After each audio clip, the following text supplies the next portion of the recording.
Bonsoir à tous. Alors aujourd'hui, comme promis dans la vidéo présentation de M7 Productions, on va vous présenter Zero Hour, qui est le bébé du studio en question. Cette vidéo sera également présentée par Giovanni, étant donné qu'on a essentiellement joué au jeu ensemble et qu'il nous plaît à tous les deux. En ce qui concerne le déroulement de la vidéo, pas de panique, on va suivre chronologiquement l'évolution du jeu et de son développement. Et on va vous présenter la coop et le PVP indépendamment l'un de l'autre, car le gameplay y est sensiblement différent. Sur ce, bon visionnage!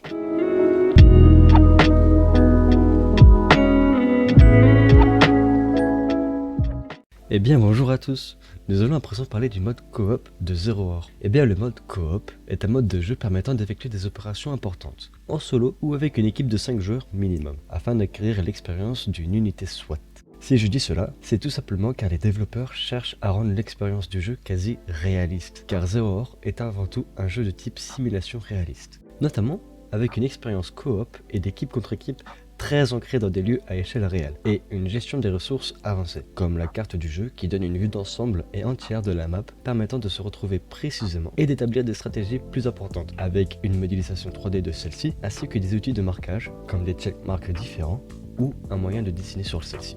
Mais aussi la gestion de son matériel, où chacune des armes présentes et celles à venir ont des caractéristiques différentes et des outils adaptés à chacune d'entre elles, que l'on peut évidemment choisir en début de partie selon la stratégie choisie, comme des lasers, des lampes, ou bien des lunettes de visée différentes, et plein d'autres choses encore. Et il ne faut pas oublier la gestion des munitions, qui est un assez bon point je trouve personnellement, pour le réalisme du jeu, où on est obligé de vérifier manuellement toutes les munitions restantes, et mettant aussi en place deux types de rechargement disponibles, un rechargement lent, et un rechargement rapide. Mais attention, si vous effectuez un rechargement rapide, vous perdez vos munitions, car elles seront jetées littéralement, contrairement au lent, où elles sont stockées dans un chargeur. Mais il y a plein d'autres petits détails dans ce genre qui rendent le jeu encore plus réaliste, comme le fait de ne pas pouvoir utiliser ses lunettes de visée en ayant des NVG, des lunettes de vision nocturne si vous préférez, et de devoir utiliser des lasers en conséquence, pour cela qu'il y a plusieurs types de lasers différents disponibles. Mais le jeu se montre aussi réaliste dans le gameplay. Par exemple, il y a différentes règles à respecter, allant de l'autorisation d'ouvrir le feu, en prévenant toujours les suspects en leur demandant de se rendre avant de tirer, et de ne pas tuer les terroristes qui se rendent. Mais le jeu est aussi réaliste au niveau des IA, où les terroristes ont des itinéraires de patrouille différentes et aléatoires à chaque session de jeu lancée, ce qui donne pas la même stratégie à chaque partie, tout en sachant qu'ils peuvent aussi interagir avec leur environnement, ce qui donne un défi en plus. Ils peuvent par exemple se cacher sous les lits, les tables ou même dans les placards. Ils sont aussi capables de prendre un otage comme bouclier, afin de rendre l'engagement beaucoup plus difficile à effectuer. Mais parmi tout ça, les terroristes peuvent aussi se rendre, et ce sur plusieurs critères. Exemple, si un terroriste est en infériorité numérique par derrière, il se rendra toujours. Et si vous êtes seul à seul avec un terroriste, en fonction du niveau de peur de celui-ci, il peut se rendre ou non. Mais attention aux feintes, certains peuvent faire semblant de se rendre et vous engager par la suite. C'est pour ça qu'il faut toujours faire attention. Mais pour y contrer, vous pouvez aussi tout aussi bien désarmer les terroristes à l'avance, en leur tirant tout simplement de leurs mains possédant une arme. Donc, personnellement, je trouve que sur ce point-là, Zero Hour est un très bon jeu de simulation. Et encore, je pense avoir loupé beaucoup d'autres détails qui rendent le jeu d'autant plus réaliste. Toujours dans la coop, nous allons parler maintenant des missions. Pour tout ce qui est des missions, il y a à l'heure actuelle 12 maps de disponibles, et il y en aura beaucoup plus à venir, vu les mises à jour constantes et régulières du jeu. Mais vous pensez que vous allez vite vous ennuyer, vite vous lasser du jeu, que ça sera répétitif, toujours les mêmes missions, mêmes stratégies, tactiques, etc. Eh bien figurez-vous que non. Car à chaque opération, vous êtes chargé d'accomplir de différents objectifs, comme éliminer tout le monde en mettant de l'ordre dans le chaos, comme il est dit, ou d'autres objectifs comme sauver un ou plusieurs otages, effectuer l'arrestation ou la neutralisation de certaines personnes spécifiques, ou même le désamorçage d'une bombe. Et certaines missions, parfois, présentent tout cela à la fois, de quoi bien faire suer le joueur. Et de même, pour chaque map de disponible, nous pouvons trouver plusieurs entrées ou spawns d'apparitions différents, mettant ainsi en place beaucoup plus de tactiques différentes et disponibles. Et pour ce qui est des maps, on peut très bien aller de la simple maison à un hôtel, à une ville tout entière, jusqu'à carrément un bateau au milieu de la mer. De quoi changer les décors selon les goûts et les envies du joueur. Bon, après avoir traité du mode coop, même si à mon humble avis je n'ai pas encore tout dit à ce sujet, et qu'il y a encore beaucoup d'autres choses dont je n'ai pas traité, notamment avec les mises à jour à venir, vous leur rajoutez carrément un système de blessing, des modes puzzle, un système d'IA commandable, et carrément un drone et un chien. Mais bref, il est temps de laisser place au mode multijoueur de ce jeu, qui nous réserve autant de surprises de son gameplay totalement différent. Mais pour ça, je laisse Elius s'en charger. Nous allons voir ensemble dorénavant l'une des plus grandes forces de Zero Hour, son PVP et son compétitif, qui n'a strictement rien à envier au mode coop. Nous avons vu plus tôt que Zero Hour comportait un mode coopération permettant de jouer avec ses amis contre des IA qui incarnaient les terroristes. Contrairement au multijoueur PVP qui nous donne la possibilité de jouer les deux camps. On peut très bien se battre côté terroriste ou côté force de l'ordre. Et ça change complètement la donne. Et ce, pour plusieurs raisons. De 1, parce que les deux camps n'ont pas d'équipement en commun, si ce n'est les grenades. Et encore, il y a beaucoup de différences concernant l'utilisation de celles-ci. Par exemple, côté terroriste, nous avons du C4 et des pièges disponibles. Et côté force de l'ordre, nous avons des NVG et des lasers aidant à la visée. Enfin, qui proposent une autre façon de viser. De 2, jouer contre des joueurs ne demande pas les mêmes aptitudes que jouer contre des IA. Il y a donc une très grande différence stratégique et de vitesse de jeu. Jouer en coop amène un gameplay plutôt lent et rigoureux, alors que le PVP propose une jouabilité rapide et technique.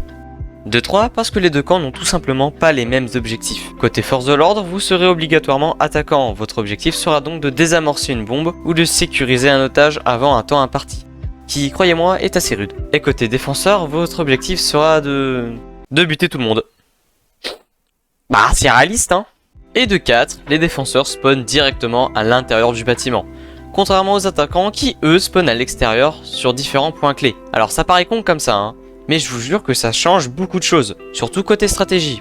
Parce que bon, côté attaquant, rentrer dans un bâtiment où t'es sûr qu'il y a 5 pélos armés prêts à tout pour te tuer, et un bâtiment où il y a personne, je vous fais pas de dessin, hein, mais moi ça me paraît assez différent. Mais bon, ce ne sont évidemment pas les seules différences de gameplay. Par exemple, en coop, les maps sont brièvement exploitées. On se déplace en groupe en passant par les entrées et sorties principales. Alors qu'en multi, tout est bon pour neutraliser son adversaire. Donc exploiter toutes les possibilités que nous offrent les maps est nécessaire. En multijoueur, certains déplacements sont plus utiles que d'autres. On privilégie plus la rapidité d'exécution et la furtivité.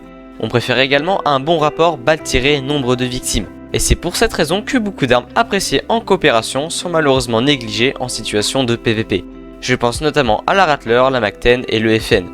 Et c'est un point que malheureusement je déplore, car on tombe souvent contre les mêmes armes, les mêmes adversaires et le même type d'équipement. Alors que pourtant, le jeu nous offre un grand panel d'équipements, et en plus assez divers. Mais en PVP, il y a clairement des trucs qui sont inutilisables. Mais bon, le studio se rattrape en nous proposant quelques features appréciables. Par exemple, Zero Hour propose aussi un leaderboard directement consultable en jeu, avec un système de points et de grades qui permet d'attirer les joueurs axés compétitifs. Et là où je trouve que le système d'attribution de points est intéressant dans ce jeu, c'est que celui-ci vous donne des points en fonction de votre importance dans la partie, et non en fonction de votre victoire. Donc finalement, le jeu ne juge pas par victoire mais par niveau de jeu. Et ça, pour le compétitif, c'est un très bon point. Concernant l'attribution des grades, cela se fait grâce aux tiers que l'on peut faire progresser grâce à notre nombre de points. En début de jeu, tout le monde part avec 0 points et un tiers 10. En faisant des parties et en vous améliorant, vous allez acquérir un certain nombre de points qui fera augmenter votre tiers. 50 000 points pour le tiers 9, 110 000 pour le suivant, etc. etc.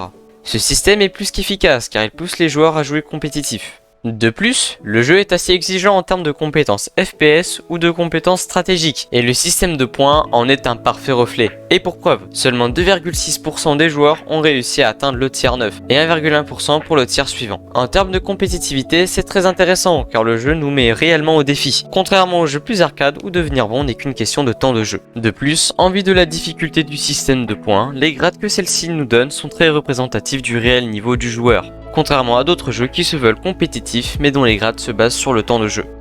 Autre point notable, la map. Alors déjà, critique personnelle, je n'ai jamais vu une map aussi ergonomique et propre. Pour le coup, elle offre vraiment une possibilité pour le compétitif. On peut facilement, grâce aux outils dessin et marquage, créer une stratégie applicable. Autre point notable, l'audio, qui rentre également beaucoup en jeu. Bien que celle-ci a dû être rectifiée à de nombreuses reprises, notamment à cause de nombreux bugs de position audio. Ce qui est fatal sur Zero Hour et encore plus en situation de PVP. Mais l'équipe a su s'améliorer et rectifier les défauts de son jeu avec une grande réactivité. Tout ça pour dire que Zero Hour nous offre 2 jeux en un, et pour un prix plus que raisonnable. On peut facilement enchaîner les games en multijoueur et apprécier le tout, ce qui est très rare sur les jeux possédant un mode PVP. On a vu plus tôt que Zero Hour a eu droit à de grosses améliorations concernant la jouabilité, l'état des serveurs et le gameplay coop. Mais qu'en est-il pour le compétitif qui est présent depuis la sortie du jeu? Eh bien, concernant les ajouts compétitifs, on n'a pas grand chose finalement. Les seules mises à jour qui ont pu profiter pour le compétitif ont été des mises à jour qui ajoutaient principalement du contenu. Je pense surtout aux opérations Blackdown, Megna et enfin Red Wedding, le dernier en date. Des mises à jour qui étaient conçues pour la coop. Et concernant les small updates, toujours rien de neuf pour le compétitif. Le seul ajout notable que les devs ont fait pour celui-ci, c'est l'ajout de l'anti-cheat des nouveaux. Et pourtant, le compétitif est le critère qui pousse les gens à acheter le jeu. Du moins, à l'heure actuelle. Pourquoi ? Parce qu'un autre studio, Void Interactive, nous a pondu un jeu qui propose un solo et un coop beaucoup plus complet et immersif que Zero Hour. Et en vue de la capacité de développement de M7 Productions, battre Ready or Not sur le même terrain est à mon sens impossible. De plus, après m'être renseigné, j'ai vu que Ready or Not ne possédait pas encore de PVP et que le développement qui avait été fait dessus avait été aussi très mal accueilli. C'est une occasion pour M7 Productions de faire valoir son jeu et d'améliorer le compétitif, bien que l'orientation de leur développement est axée sur la coop et ça se ressent. Pour en finir et conclure cette vidéo, nous pouvons dire que depuis son lancement, Zero Hour a fait beaucoup de progrès, passant d'une partie sonore à la ramasse à des sons très satisfaisants à écouter, genre vraiment.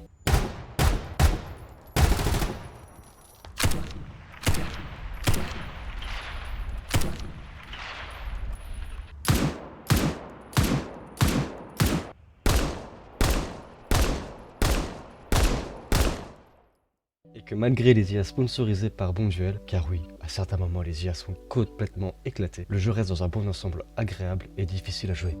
Certes, pour du PVP et du PVE, on n'est pas encore au summum, mais on est loin d'une expérience R6, on est plutôt sur du SWAT 4. Il y a une volonté de réalisme, pas de fast FPS ou de tactique cool. Comme les créateurs de Zero Hour le disent eux-mêmes, on est sur du shooter lent et tactique en QCB, mais il reste tout de même beaucoup de points négatifs. Mais attention, ils sont à mettre au relatif. Zero Hour se développe, et même s'il est original par ses mécanismes et son bon gameplay, M7 Productions affirme que le jeu est encore en construction, qu'il n'est donc pas encore fini, et qu'il s'améliorera dans le temps. Et il faut rappeler que le studio n'est pas expérimenté dans ce domaine, et que les développeurs comptent sur la communauté pour faire vivre leur jeu. Et leur attention est tout à fait louable. Les bons jeux FPS tactiques qu'ils lancent sont assez rares, et au travers des nombreuses mises à jour que le jeu reçoit, on sent qu'il y a beaucoup de volonté et d'envie dans ce projet. Zero Hour est aujourd'hui dans un bien meilleur état qu'à ses débuts. Sur ce, on vous laisse faire votre propre avis sur ce jeu, en espérant que la vidéo vous a plu. Et sur ce, je vous souhaite une très bonne journée ou bonne soirée. Tout ce que vous voulez du moment que c'est bon, c'est ce qui compte. Bye.